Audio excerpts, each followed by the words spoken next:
very nice, because I looked at, there was one particular networking group, we're not going to say its name. They're very nice people. Oh, yeah, everybody there is very nice. They're very eager to help you with business. They're very eager to give you referrals. But they gave me this protocol of you miss 2 meetings and you're out of the group. And I'm like, look, I'm on the road. Right. And I can't commit. I mean, and they meet every single week. Right. And it's like, I can't commit to that because I'm sometimes at the mercy of whatever my business is going to dictate.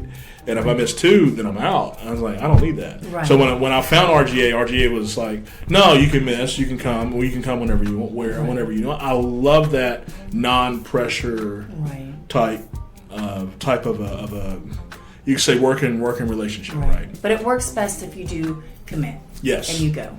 Absolutely. I totally get that. Yeah. So when we're talking about, now you're also very big, which is what we promoted about business image, right? And helping people with their business headshots, yes. Getting their business image right, getting things like that. Branding. So, yes, branding. Branding, let's talk about that. So branding in photographs, right? See, I'm going to let people in on a little secret. If you haven't paid attention, this is like this will probably be the eighth or 9th episode when we air. But one thing that I started doing is I've got about 4 of these shirts. Okay. So every time that I'm performing or every time I'm out in that kind of public eye, I'm always wearing this and this. Nice. And what's happening is like they recognize you. Yeah, exactly. It's recognizable. Exactly. And that's why you brand. You want that same look to always be part of you in what they see and what they recognize. So there is no question when they hear magician, they automatically think of you. They will automatically think about that bow tie. They automatically think about the shirts, the colored shirts that you use. That's a given. They know that. So what advice would you give someone when you're looking at, well, what would you just tell, because I mean, we're going to get into this thing and talk about, we're going to show some pictures here of some people that this is, and these pictures are not pictures of them on Facebook. This is their LinkedIn, which is a business platform, B2B business platform that they actually have put out. And this is their representation of their business image. They're not putting their best foot forward. They're not. They're just, it looks like they just threw a picture on there. Or they want to relive their youth, their glamour shots. They want to relive whatever the case may be. It's just, it should never be any older than 2 years old. Your profile picture on LinkedIn, or your professional picture your professional page on Facebook should not be any more than 2 years old. That's a good tip. Yeah. So what other tips could you give people when it comes to professional headshots? Okay. Well, number 1 is you do want to wear something solid. You don't want anything busy. You want to try to make sure that if you do have a bow tie, it's not going to be something too crazy, for that picture. Right.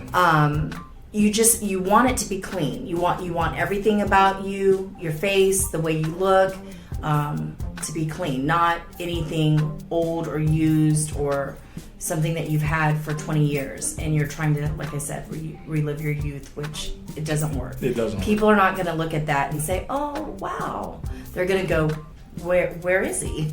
where is this guy in this picture? I can't find him. Yeah, that's what they're gonna say. Okay, I'm with you. Have you seen some? What are some of the things that you've seen?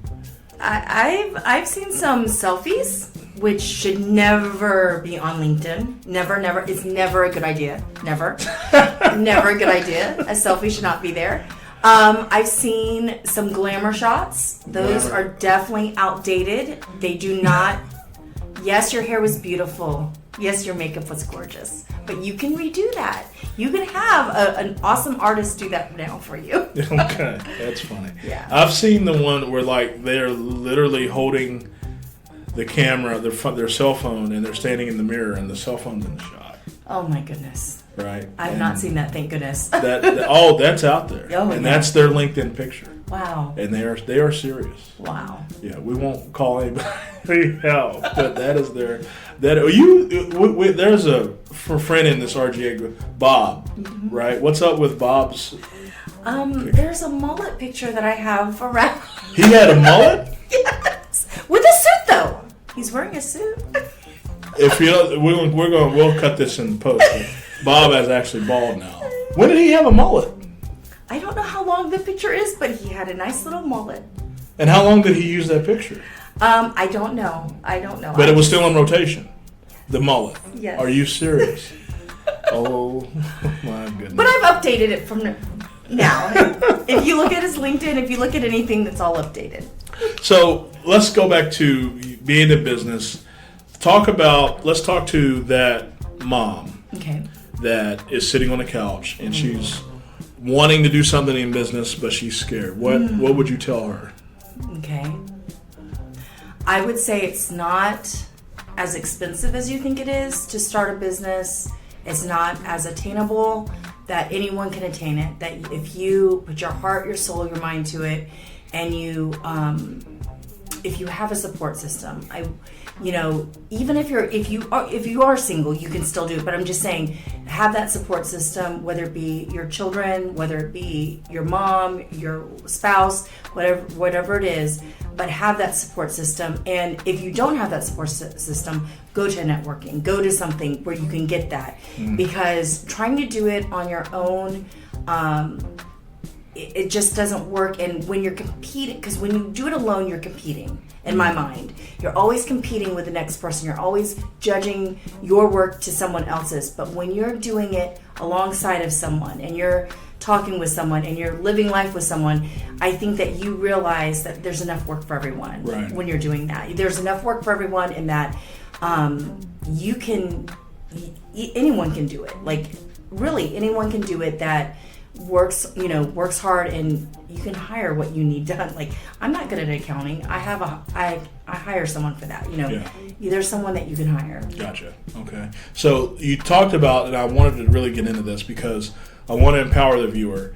There are some people, male and female, being fair, male and female, that they have a business idea, but I mean, you had a very encouraging spouse. I did. Right.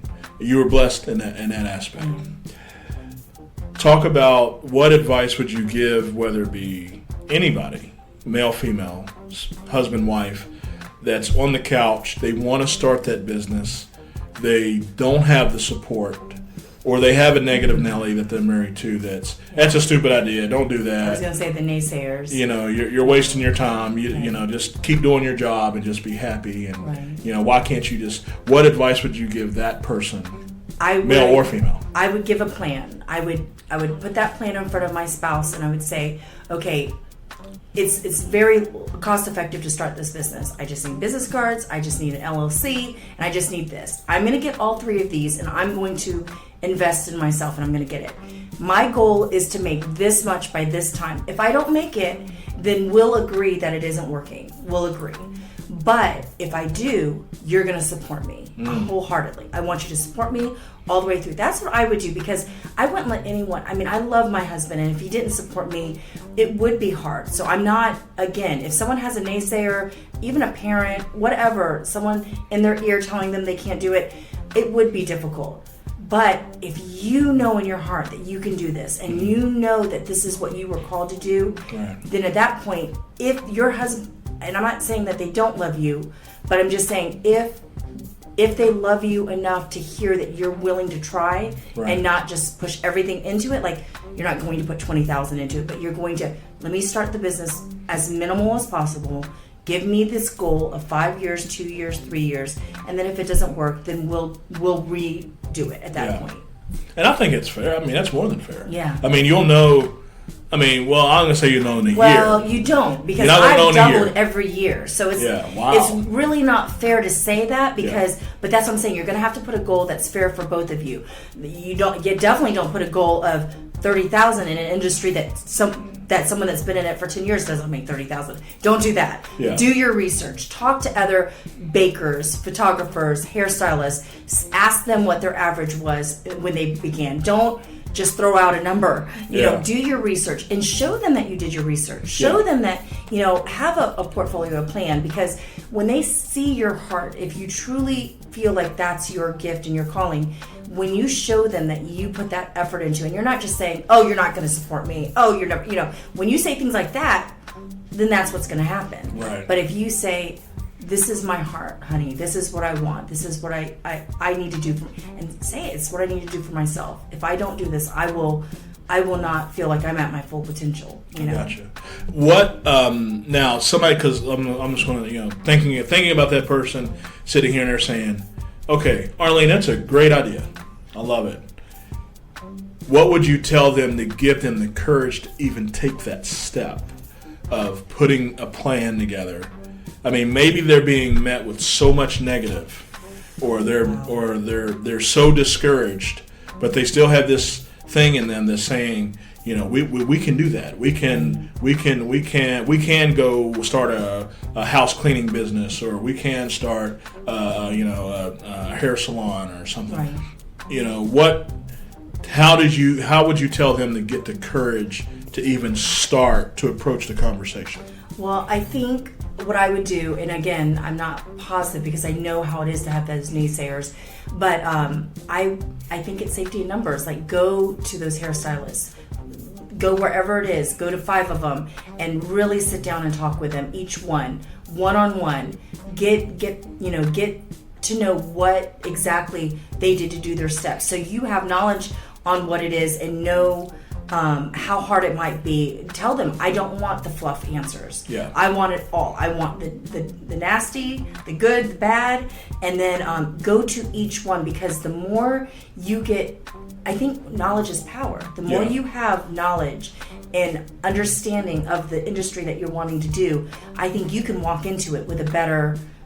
That's a really good piece of information. So having smaller conversations to build your internal encouragement to take bigger action. Right. And just start with simple questions. Absolutely. You know, going to someone that you know that already does and just asking a simple question. Right. You know, that's very true, because I know if I've explored a business idea or something, that is kind of a way that I've intuitively start out. I'll kind of feel, and I'll ask somebody in the industry, and I'll get a piece of information. Right.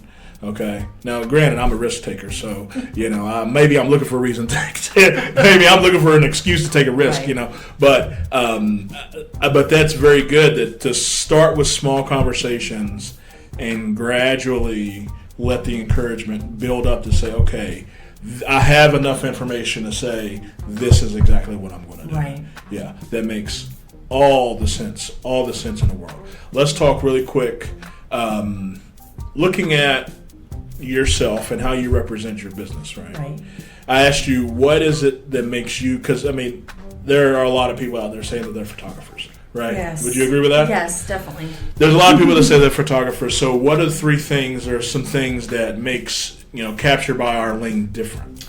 I think number 1 is that I don't have customers, I have clients. So that meaning that when I am working with you, I don't sit there and see you as a paycheck, or I see you as someone that's just going to be that moment in time. I'm going to walk alongside you. So let's say I do your wedding, then I'm going to do your baby shower, then I'm going to do the bar mitzvah, or whatever keeps going down that way, the 1-year birthday, the 16-year-old, the quinceañera. Yeah. I just keep going throughout the lifetime, the lifetime of your child or yourself or, your family. It's not just for that moment. Mm-hmm. That's one of the biggest things. That's one. Okay. Some more. Come on now. At least give them 3. So that's 1. Okay. So let's go with number 2. 2, you said you're fun.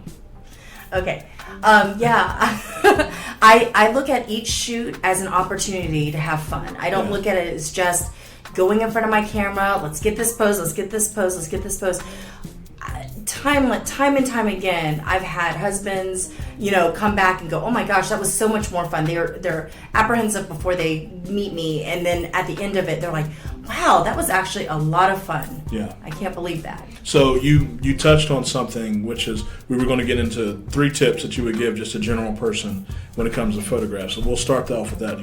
You said husbands, right? Yes. So which is you said it, and I never thought about that, but I guess a lot of times it's the mom or the wife, or normally, or yes, that's very rare. Is it the husband? But it's the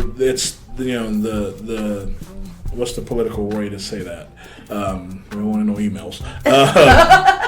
Anyway, you get what I'm saying. Right, where right. it's the yes that that is really controlling the situation. Right. Of, we're getting these photos. We're going to have these photos done, right. and you're advising right. those female roles to wife, spouse, mother to take more of an active teamwork effort, right? And let the whole family be involved. Absolutely. When it comes to that. Absolutely. Let the children be involved. If you have a teenager that does not like pictures, because there's so many out there that just always hide from the camera, but if you let them be part of that, decide going on Pinterest, going on their friends' sites and seeing the pictures maybe they did, or Facebook, get them to bring to the table what they want or what they could see out of these pictures. Okay, that's cool. And what was another one you said? Something about color. Yes. Okay. So a lot of people have, and I do too, have that white shirt with the blue jeans on the beach, which is a great picture, but we're kind of past that. And what is beautiful, what I see is like going with a color palette, or going with gym color, like gyms and colors like that, a palette like that, or maybe doing blue, navy blue with yellow. So that pop of yellow could either be in a bow tie for the husband, it could be in a bow for your daughter, it could be, suspenders for your husband, whatever the case may be, and it could be a statement necklace for you. You have 1, 2 colors or 3 colors that you kind of mix around, but not that white shirt, blue jeans, blue shirt, blue jeans. Is that played out now? Everyone the same color. You have 20 people all the same color, and some it kind of washes the whole thing. It does. No one's individual. No one shows their individuality. So if a 18-year-old is in that picture, well, she may pick her eyeshadow to be that color, or whatever. She might pick something different, not what everyone else has. Gotcha. So in other words, another tip they can take is that allow them to express their individuality. Yes. And still be a family unit, but yes. Allow them to express their own individuality. It's so important because they're going to look back at those pictures just as much as you are. Right. And who they are is so genuine, and you want me to capture that. You don't want this pose, this perfect little doll. You do want it to look nice. Decent and nice, but let your children have some freedom. Let your husband have some freedom. It really does make the picture look more personal when you do that instead of posed. Just don't do the pose thing. Well, there definitely needs to be 1 or 2 poses. Of course, you want your whole family looking at the camera, but for the most part, those genuine hugs, if your son goes, "Mom, I want to be on your back." Now, maybe it might not be good with the mom because she messes up her hair, but no, why don't you go on daddy's back? Allow those little poses. When your children come up with things, allow them to do them. Play them out, as long as it doesn't make them get dirty or whatever, but play them out, because when they feel a part of it, they will genuinely smile. They will genuinely be part of it. And that laughter and that love will show through on the camera so much more than posing them over and over and over again, where they're so tired. They get so tired of that. This might be a very elementary question, but my instinct is telling me this is happening, and I want you as a photographer to address it. Sure. Say there's a mom. She's got a family, right? Mm-hmm. And say a lot of them are close to teenage age. Mm-hmm. Teenagers, right? Yes. She wants to do family photos, and she's allowing the teenagers to talk her out of it because it's silly, it's stupid, they don't want to do it. Right. Is that a safe assumption to say that that happens? I think it has happened before. And what advice would you tell? Right. And I know that this is somebody's going to watch this and say that is the stupidest thing, but I know it's happening. Oh, definitely, it's happened. Where the kids are telling the parents, "We're not going to do that. That's stupid. That's silly." Right. Right. So, what advice would you give that mom or that dad or that parent unit Okay, when it comes to doing these, making them do the photographs, Right. and do the session. Well, I would just suggest, and just be honest with them. Be honest. This is part of our legacy. This is part of our future.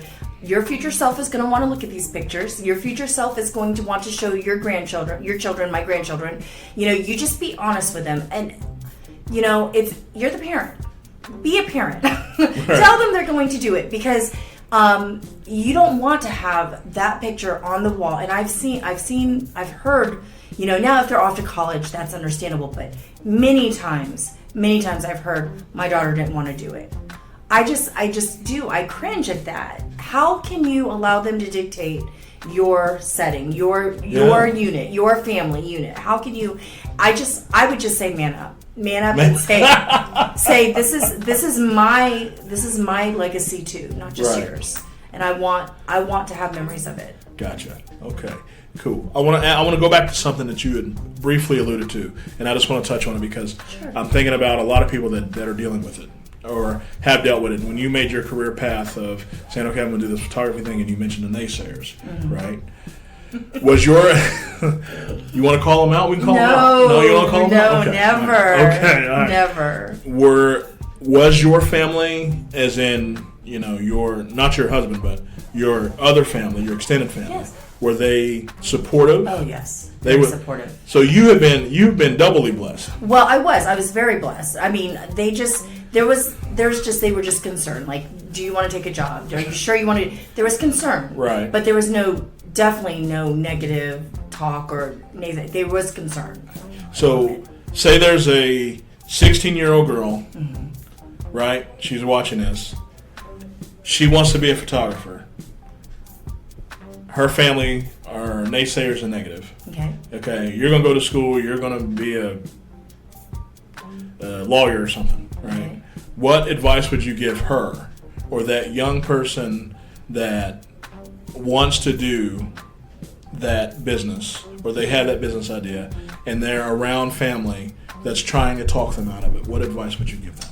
That's tough. At 16, I would say just take classes. Just, as much as educate yourself, because you're not going to be under their wing forever. Yeah. So just, go ahead, do your, I know this is horrible that I'm saying this, but do your core classes that would, that you have to get done until you get out of that house. And then if that's what you want to do, you're 18, you're 20, do it. I mean, there's nothing like being in a job that you hate. There's nothing like that. There's nothing being in a job, living someone else's dream. There's nothing. You're never going to be satisfied. You're never going to be happy. That's what I would say. Educate yourself. Get yourself educated. Go towards that dream, and then you just present it to them. Once you're there, you already have your ducks in a row before you go to them and say that you're going to drop out of law school. Okay. So how do they deal with feeling like they're letting them down by choosing? How do they deal with that? Wow, that's a big, deep question. It is deep. That's all on them. They're gonna have to make that decision because they are working towards their happiness and working towards who they are as an adult. At that point, when they're 18, 20, they're just going to have to realize you're not going to please everyone, even your parents. You're not living their life. You're living your life. And that's all I can say is they're going to have to get into grips and be secure in their own self and get through that on their own, because, I know parents are such a big part of your life, but if that's what's gonna make you happy, and it's not, like you're doing drugs, you're not doing anything illegal, right, but you're doing something that that's your heart's desire, then I would follow it. Okay. Yeah. Very cool. Any closing thoughts you want to give them? Anything? Come on, you can't. Okay, how about this? This is the thing we occasionally do. I want you to just completely relax. Okay, and finish this sentence. Magic happens when. Say it again. Okay. Complete the sentence. Magic happens when. You follow your heart. Simple. Easy? Yes. That's it for this segment. We got some very cool magic tricks. Thanks, Arlene, for being here. Absolutely. Thank you for having me. If you all have any questions, we're going to put Arlene's email up.